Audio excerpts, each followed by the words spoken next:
زندگی کتنی خوبصورت ہو جائے. ہاں بالکل, اور اس کی سب سے مؤثر اور مکمل مثال ہمیں حضور صلی اللہ علیہ وسلم کی سیرت میں ملتی ہے.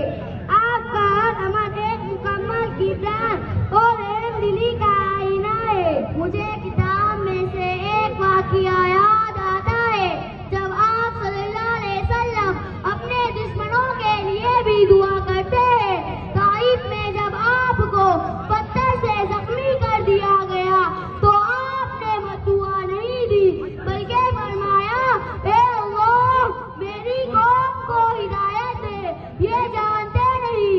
یہی تو عظمت ہے, طاقت کے باوجود معاف کر دینا, نفرت کے بدلے محبت دینا. یہ کوئی انسان کا کام نہیں, یہ صرف اللہ کے محبوب صلی اللہ علیہ وسلم کا کردار ہے. اور فتح مکہ کا دین تاریخ کا سب سے روشن باب ہے.